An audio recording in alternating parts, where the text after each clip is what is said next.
Bonjour, c'est quoi un chien? Un chien, ça vient d'un loup. Un loup qui a été progressivement avec l'être humain. Les loups travaillaient avec nous autres dans les montagnes. Ils nous ont aidés aussi à élever nos troupeaux quand on a commencé à faire l'élevage des animaux. C'est devenu aujourd'hui des bouviers, des bergers allemands. Ces chiens-là, ils ont eu une certaine utilité pour l'être humain. Qu'est-ce qui est arrivé? C'est qu'avec le temps, on parle à peu près de 10 000 ans, on est en interaction vraiment proche avec nos animaux de compagnie, qui sont les chiens. Eux autres aussi, ils ont changé leur attitude. On les a pris pour différentes utilités. C'est pour ça que c'est devenu notre meilleur ami. Le chien est devenu progressivement un hybride.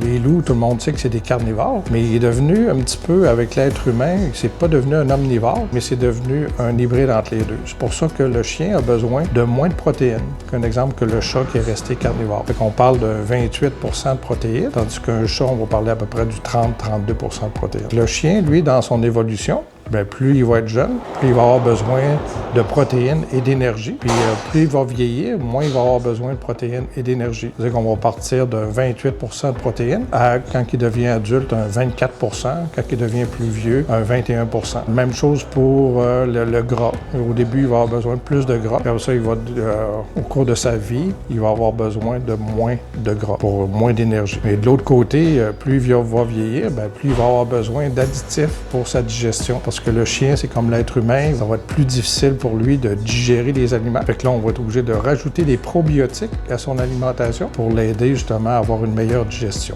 On va rajouter des probiotiques, on va rajouter aussi de la glucosamine pour aider ses articulations, parce qu'en fin de vie, aujourd'hui, les chiens vivent beaucoup plus vieux qu'avant.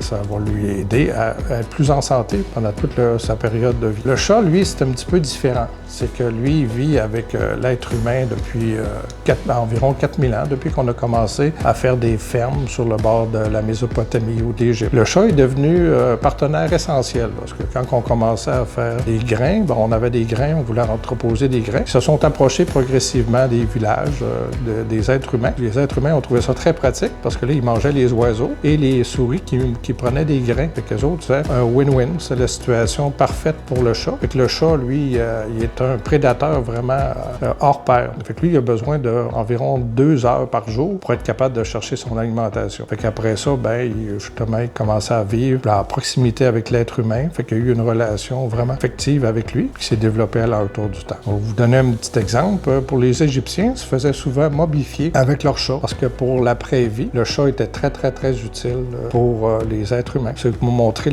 comment est-ce qu'on était proche de nos animaux. Un exemple, regarde un petit peu le sphinx. C'est un chat. C'est devenu comme un dieu. Il était élevé au niveau des dieux par les Égyptiens. Le chat est également un animal du désert. Un animal qui n'aime pas le changement. Fait que quand on est dans la maison, on change le divan de place, là, il devient stressé. Ça devient important pour lui d'avoir tout le temps une stabilité. Des fois, on dit « Hey, le chat est viré fou ». Non, c'est pas parce qu'il est viré fou, parce que dans le désert, si tu enlèves une broche, ça peut être un serpent, ça peut être un scorpion. Pour lui, c'est quelque chose qui peut être mortel. Pour lui, il va réagir vraiment en situation de stress pour lui. Le chat est devenu l'animal préféré des êtres humains. C'est l'animal qui a le plus en nombre sur la Terre avec les êtres humains. Parce qu'on était capable de créer une relation intéressante avec eux. Ils sont capables de donner de l'affection, ils sont capables de s'occuper des enfants. C'est vraiment un membre de notre famille à part entière. C'était vraiment important de lui donner de la bonne nourriture pour qu'il soit capable de vivre longtemps avec nous.